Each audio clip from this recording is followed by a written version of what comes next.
प्रणाम दोस्तों। आज हम श्रावण सोमवार की दूसरी कथा का आनंद लेंगे। कथा इस प्रकार से है। एक नगर में एक साहूकार रहता था। वह शिव जी का अनन्य भक्त था।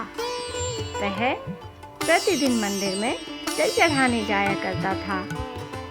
एक दिन माता पार्वती जी ने शिव जी से कहा, प्रभु, यह आपका परम भक्त है, आपको इसकी मनोकामना अवश्य पूरी करनी चाहिए। शिव जी बोले, हे प्रिय, यह पुत्र प्राप्ति की कामना से हमारे मंदिर में जल चढ़ाने आता है। तब माता पार्वती जी ने कहा, तब तो आपको इसकी मनोकामना अवश्य ही पूरी करनी चाहिए। तब शिव जी बोले, हे प्रिय, अगर आप हट करती हैं तो हम इसे पुत्र प्राप्ति का वरदान देते हैं, मगर वह पुत्र केवल 12 वर्ष ही जीवित रहेगा। इसके पश्चात वह मृत्यु हो जाएगा। शिव पार्वती की यह सब बातें वह साहूकार भी जल चढ़ाते हुए सुन रहा था। वह खुशी खुशी जल चढ़ाकर अपने घर आ गया। समय बीतता गया और उसे पुत्र रत्न की प्राप्ति हुई।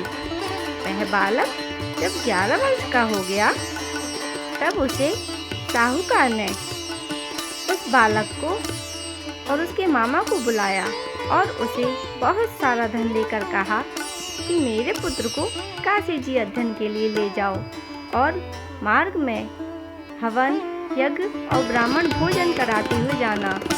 वह दोनों वहाँ से चल दिए और मार्ग में यज्ञ, हवन और ब्राह्मण भोज कराते हुए जाने लगे। वह बालक और उसका मामा एक नगरी में पहुँचे। उस नगरी में राजा की पुत्री का विवाह था। वर के पिता को चिंता थी कि राजा विवाह ना रोक दे, क्योंकि वर एक आंख से काना था।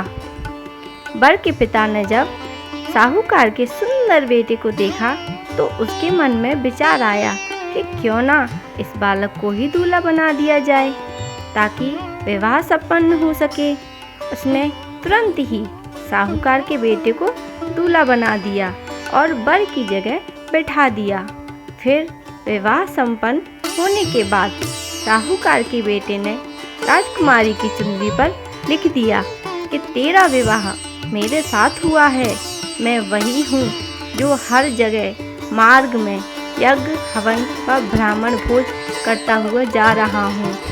मैं काशी जी अध्ययन के लिए जा रहा हूँ।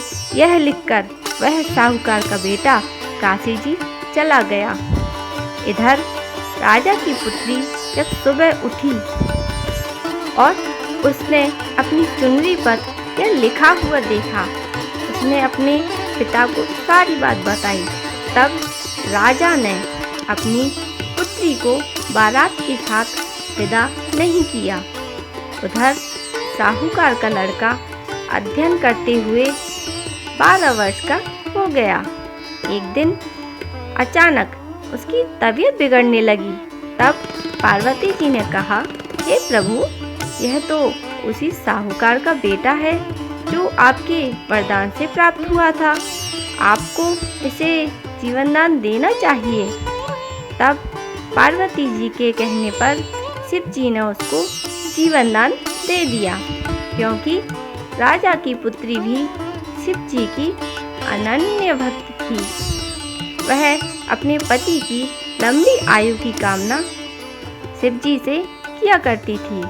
फिर साहूकार का बेटा और उसका मामा दोनों सकुशल हवन, यज्ञ और ब्राह्मण भोज कराते हुए घर वापस लौटने लगे और इस राज्य में आए जहाँ उनका विवाह हुआ था।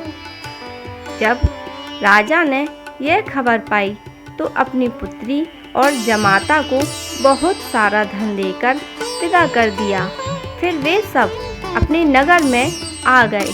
फिर मामा ने कहा कि मैं पहले घर जाकर खबर कर दूं, और वह घर चल दिया।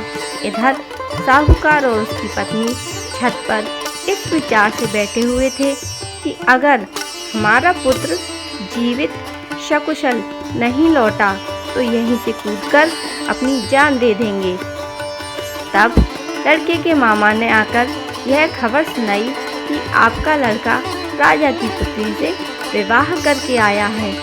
तब तो साहूकार और उसकी पत्नी बहुत खुश हुई और अपने पुत्र व पुत्रवधू के स्वागत की तैयारी करने लगे। जब साहूकार का बेटा अपनी पत्नी को साथ लेकर घर आया तो उसका अच्छे से स्वागत किया और वह सब खुशी खुशी रहने लगे।